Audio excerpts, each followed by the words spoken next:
Hey y'all, so like I was on my way to the park and like I saw that there was this guy, he was whippersnipping and it was like really loud. Like there it goes, y'all hear that? It was like this really loud noise and I was thinking that it was gonna interfere with like the audio in the video, but I decided that I was gonna keep pumping out the videos because y'all worth it, bro. So in Harry Potter, Harry goes to his room and he sees that it's been ransacked. Someone's been looking through his stuff, like his robe is ripped and his books are torn up. And he finds out that Tom Riddle's diary is missing. And he's like, who could this be? And I think I know who it is. It's Ginny Weasley. And she's being like possessed by like Tom Riddle. She's being possessed by Tom Riddle to like do these things. And bro, Harry is starting to think that Hagrid was the one who opened the Chamber of Secrets 50 years ago because he saw like this vision where from the past where Tom Riddle was Tom Riddle was accusing Hagrid of opening the Chamber of Secrets and letting out like this. Actually, I'm kind of confused because like if if Hagrid has a pet spider, then why would he need to open the Chamber of Secrets to let his pet spider out for a walk? His pet spider isn't the monster in the Chamber of Secrets. So I think that this is just like a desperate attempt for Tom Riddle to like accuse Hagrid of being the one who opened the Chamber of Secrets to get him expelled. So like obviously this is just like an attempt to add conflict in the book, you know? Make it seem like, oh, maybe Hagrid isn't as good as we think he is. Maybe he has like a dark side, but I think it's just like a desperate attempt to add conflict in the book, but he's not actually one of the bad guys. Bro, I got car insurance to pay today, and I think it's going to be automatically taken from my account. It's like $121. And, bro, $121. I could buy a lot with that money, but instead, I'm paying car insurance. And, like, literally, for the last year, all I did with my car insurance was just get my old car towed once. Like, that's all I did with it. And I spent like $170 just to get the car towed once. And the car wasn't even working anymore. So, like, the car that was nominated for the car insurance didn't even work anymore. So, all I did with that insurance was like towing a car that doesn't even work anymore just to get it out of the gym parking lot. Bro, I was playing some Tears of the Kingdom last night, and I was in like the Gerudo region, and like in there, the temperatures be really hot, and so you gotta have some like heat resistance potions with you.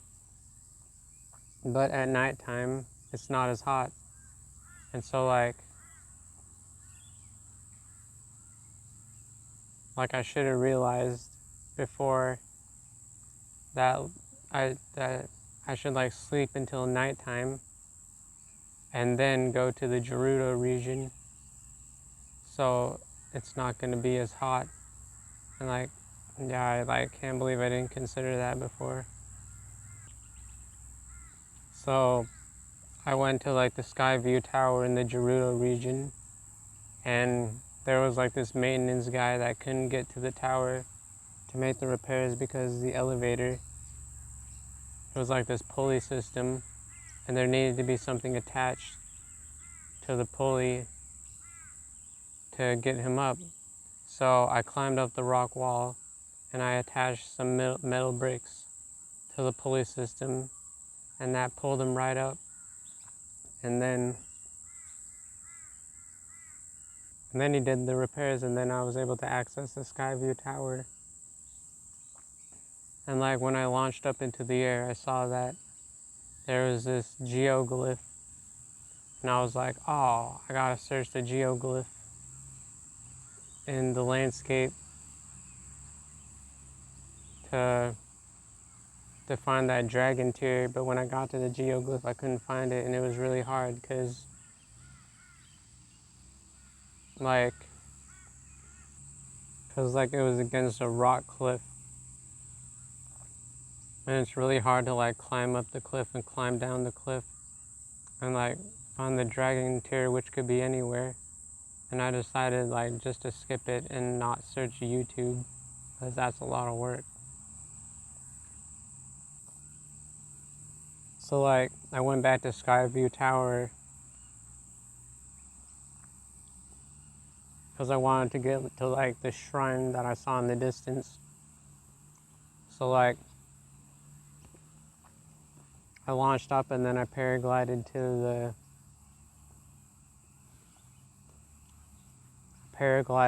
the shrine, and like I saw that the shrine was like near this Gerudo like oasis. Like it wasn't, I don't think it was the main town. It was like this little oasis.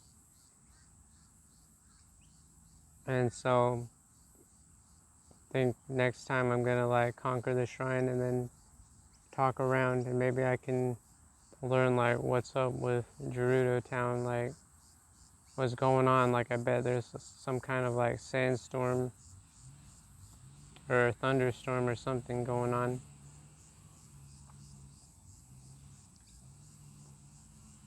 And yeah, I want to see what's up with Gerudo town so I can help these people.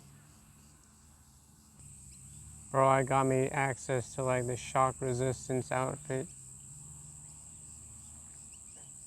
And like I had to search YouTube because like I was in this cave, it was in this cave that I already been to, and I couldn't figure out how to progress. And so it turns out that there's like a rock face on the side, and you have to like ascend to it and then fight a bunch of these monsters. And there was like this electric monster,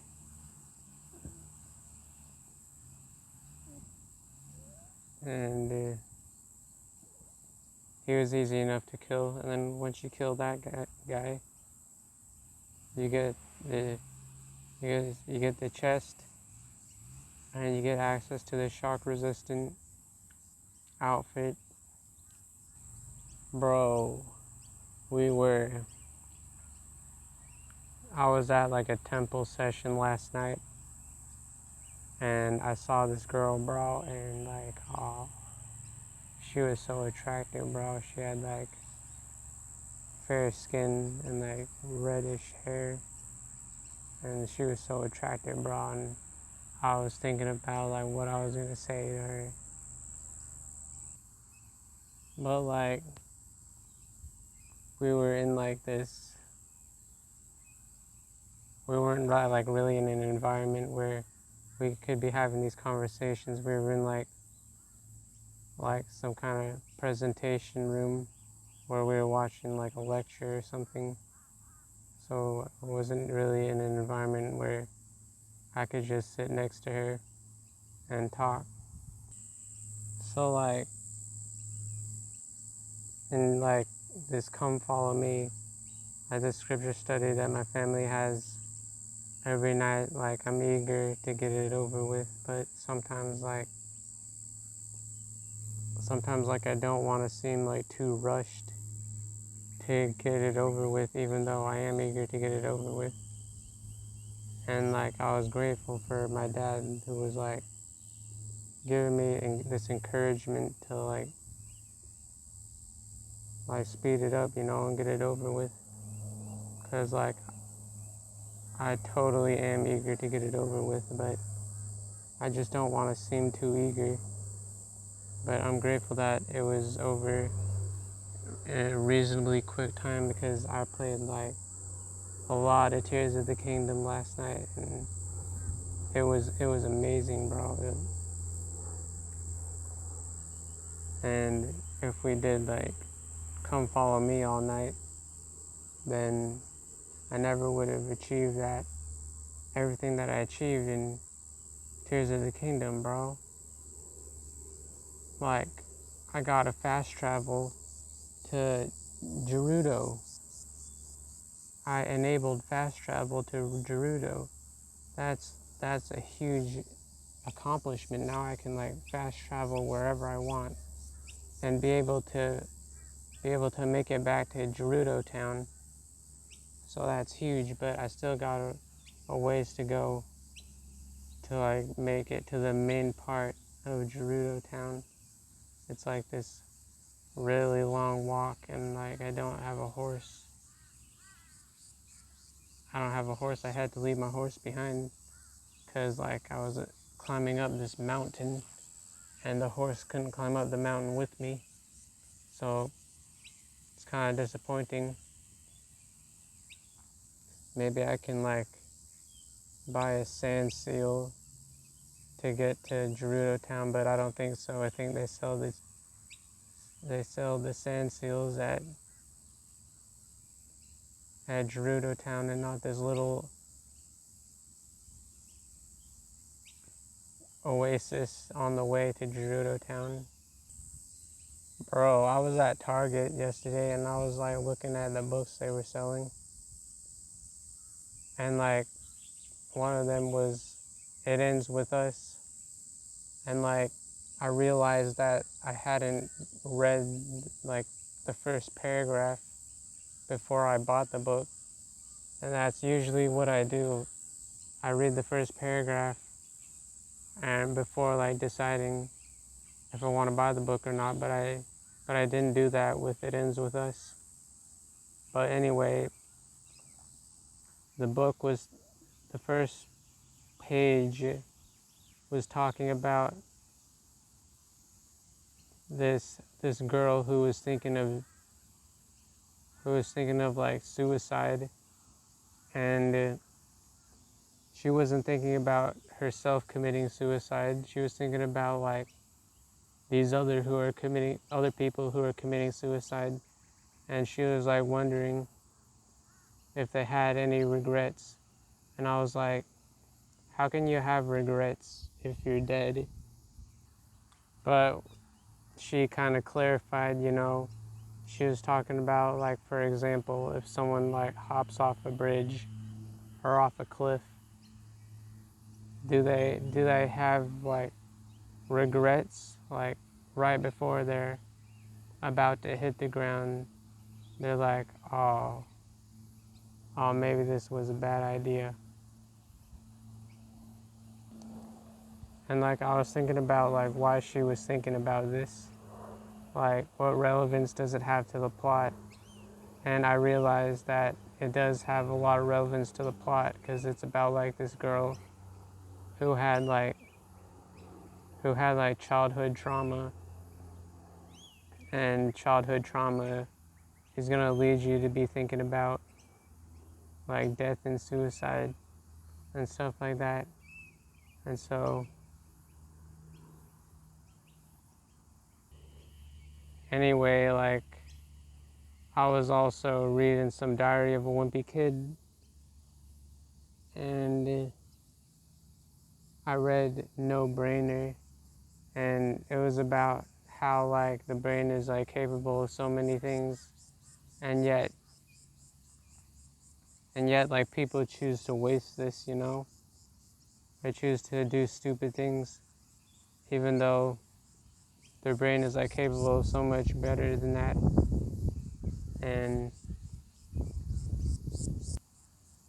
And yeah, that got me thinking about how like y'all need to be using your brains for good things, because it is capable of so much. Like every invention in the world, bro, that was thought up by someone, bro. Someone had this craving for innovation and craving to like create things that were different.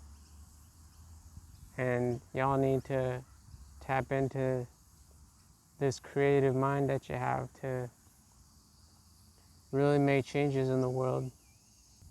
So I was also reading this other Diary of a Wimpy Kid book, Hot Mess, and it was about how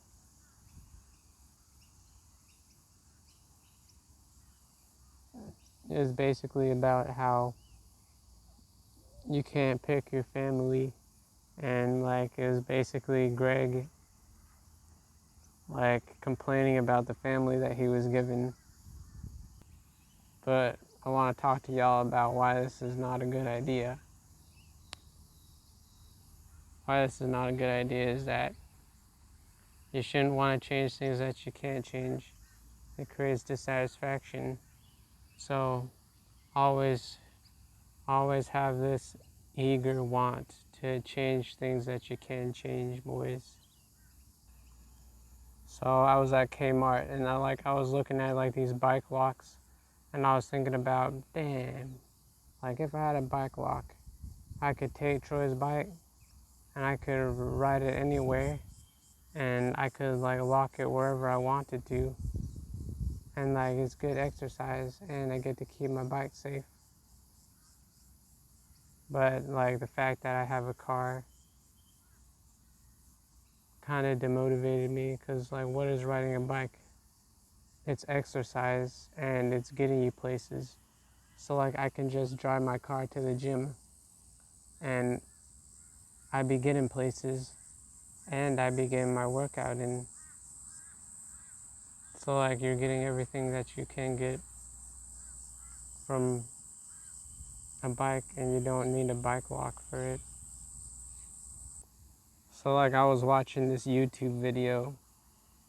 It was about like this guy who was like in like a college campus, and he was approaching these women, and like he was asking one girl if she was single, and she was like yes, and he was like,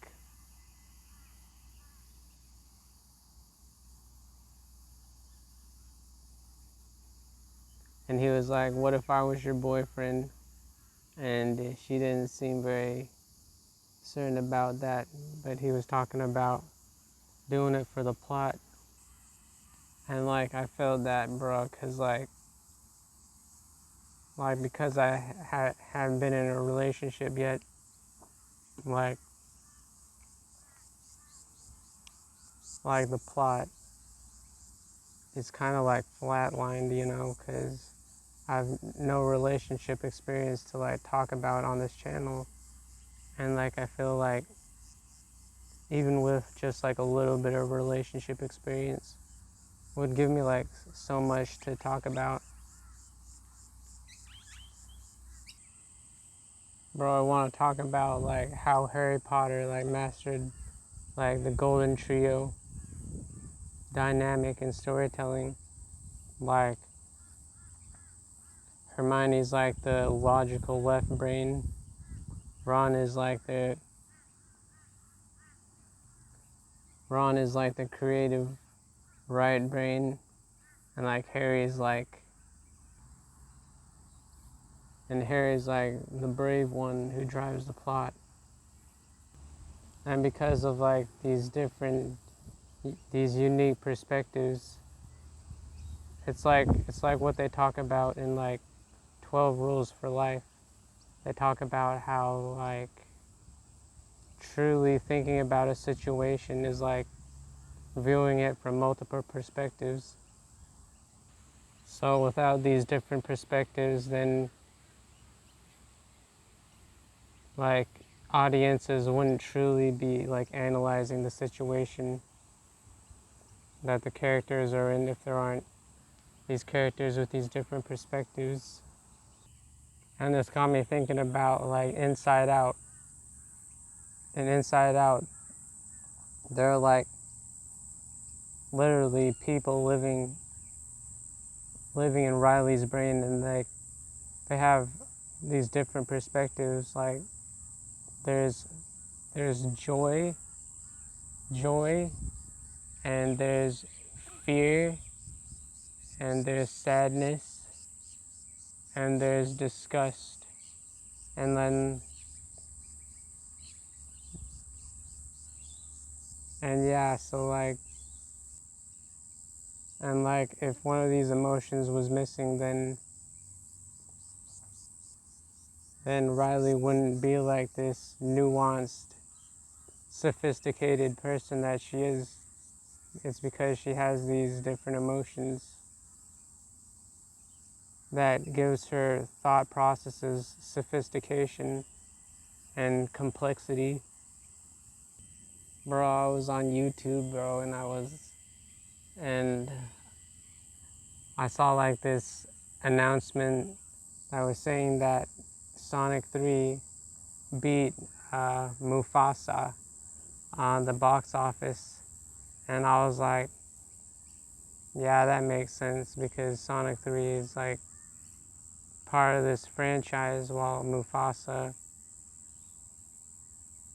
is like a prequel of the Lion King live action remake. And I was like, yeah, that makes sense. No one really cares what happened to Mufasa before he became king. So it makes a lot of sense. And with Sonic 3,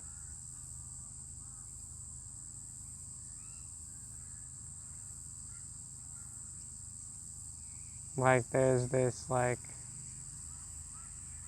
suspense on like whether Dr. Eggman is gonna take over the world. And there's also kind of this suspense of like where Shadow's loyalty lies, you know? Does Shadow's loyalty lie with the good guys or the bad guys? And it's like the suspense that got people to these cinemas. So I was watching this YouTube video, and they were doing these pickup lines.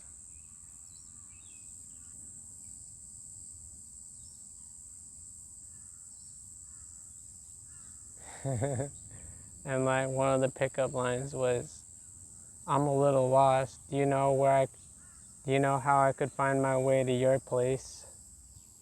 And like the guy ended up getting the phone number, but I feel like it wasn't like a serious phone number. It was like more like a flaky phone number, because like they were like laughing at him, bro. They weren't laughing with him. It felt like they were laughing at him. And so I felt like that was like a flaky phone number just to get him out of their hair. And then, but like, even though this was kind of cringy, the next one was like a lot more cringy, and maybe it's just like because of the way they reacted, the way the girl reacted to the pickup line, or maybe because her mom was nearby. But the girl was like wearing these shoes, and they were Uggs, and And the pickup line was like, "Are those Uggs?" And then the girl's like, "Yeah." And then the guy's like, "Ugh, you mad cute." And like, it was just radio silence after that. And the mom was like giving him the death stare. And like, he just kind of scampered away. And it was like really cringy. And this guy was like literally talking about how he was like the pickup master. And like, he was talking about like what you say like does have an impact. It's not just how you say it. The words you say actually have an impact. And like, he was talking about how he's going to teach these guys exactly what to say to get these women, but that last one was like, kind of showed that he didn't really know what he was talking about. But you know, you do it for the video and you're never really going to be disappointed, because now these guys can learn from your mistakes and not repeat them, you know. Anyway, the moral of this video is like, y'all can approach anyone, and like, no matter what their reaction is, like, it's always a big win for you, because at least you tried, and you didn't just like waste like the last hour like just thinking about doing it and not doing it. At least now you know how it goes, and y'all got closure. So y'all need to stop wasting so much time in your heads and just do it, because if you do it, then you're gonna know how it ends, and you're gonna have this closure, and now y'all can move on. And that's basically what I got for the video. Just do it. And love y'all, and goodbye.